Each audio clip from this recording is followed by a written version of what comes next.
tout ça, ce que je viens d'expliquer là rapidement, en une phrase, dont je dis toujours que c'est la phrase la plus triste de toute l'histoire de la philosophie.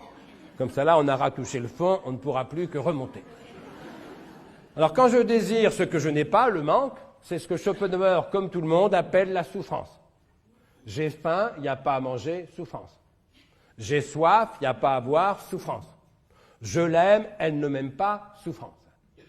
Mais quand j'ai, ce qui dès lors ne me manque plus. Donc je ne désire plus. Donc je n'aime plus. Il n'y a plus de souffrance, il n'y a plus de manque. C'est pas le bonheur, il n'y a plus de désir. Je ne peux pas avoir ce que je désire, il n'y a plus de désir. C'est pas le bonheur, c'est pas le malheur, c'est ce que Schopenhauer appelle simplement et fortement l'ennui. Je suis content de voir que ça vous parle. Qu'est-ce que c'est que l'ennui? C'est pas le bonheur, c'est pas le malheur.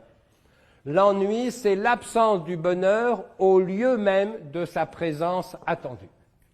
J'avais rendez-vous avec le bonheur. Je me disais, qu'est-ce que je serais heureux si, qu'est-ce que je serais heureux quand? Le si se réalise, le quand c'est aujourd'hui, je ne suis pas heureux pour autant. Et j'avais rendez-vous avec le bonheur, je suis au rendez-vous, le bonheur n'y est pas. Le bonheur m'a posé un lapin. C'est pas que je sois malheureux, je ne suis ni heureux ni malheureux, simplement je m'emmerde. Eh bien, la phrase la plus triste de toute l'histoire de la philosophie, selon moi, écrite donc par Schopenhauer, est la phrase suivante. Schopenhauer écrit « Ainsi, toute notre vie oscille, comme un pendule, de droite à gauche, de la souffrance à l'ennui. » Fin de citation. Ainsi, toute notre vie oscille, comme un pendule, de droite à gauche, de la souffrance à l'ennui. Souffrance parce que je désire ce que je n'ai pas et je souffre de ce manque. Ennui parce que j'ai ce que dès lors je ne désire plus. Souffrance du chômeur, ennui du salarié. Souffrance du chagrin d'amour, ennui du couple. Ça vous amuse moins.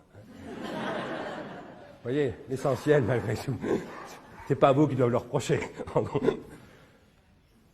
Rassurez-vous, il n'y a pas que chez vous qu'on s'ennuie des fois, c'est normal.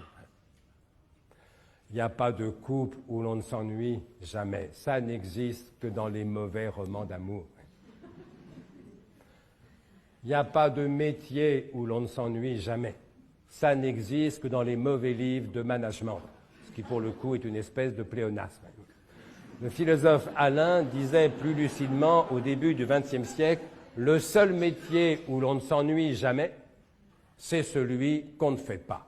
Mais oui, bien sûr. Moi, si quelqu'un me dit, je ne m'ennuie jamais au boulot, ma première action, c'est pas de me dire, tiens, il doit travailler aux hôpitaux universitaires de Genève. Ma première réaction, c'est de me dire, encore un menteur, ou bien un inactif. De même, si quelqu'un me dit, je ne m'ennuie jamais dans mon couple, ma première réaction, c'est de me dire, encore un menteur, ou bien un célibataire. Il n'y a pas de métier où l'on ne s'ennuie jamais, il n'y a pas de couple où l'on ne s'ennuie jamais. Mais fort heureusement, il y a beaucoup de couples et de métiers où l'on s'ennuie rarement. Où l'ennui n'est pas la règle, mais l'exception, bien sûr. Un couple heureux, ce n'est pas un couple où l'on ne s'ennuie jamais, arrêtez de rêver.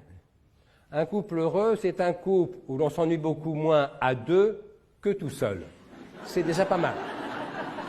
Et un couple vraiment très heureux, c'est un couple où l'on s'ennuie beaucoup moins à deux qu'avec tous les autres. Et là, croyez-moi, ça devient franchement délicieux. Un boulot heureux, ce n'est pas un métier où l'on ne s'ennuie jamais. Arrêtez de rêver.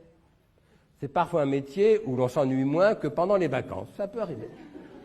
C'est peut-être un métier où vous ennuyez moins que vous ne vous ennuierez pendant la retraite. Ça peut arriver aussi.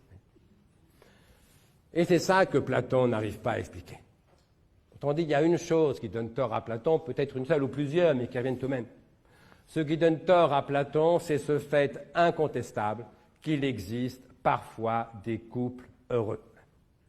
Ça met une raison forte d'aimer les couples quand ils sont heureux et de n'être pas platonicien.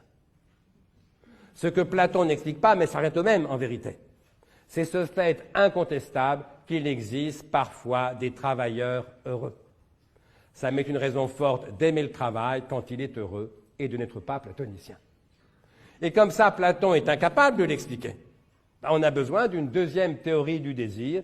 C'est plus celle de Platon, c'est celle de Spinoza.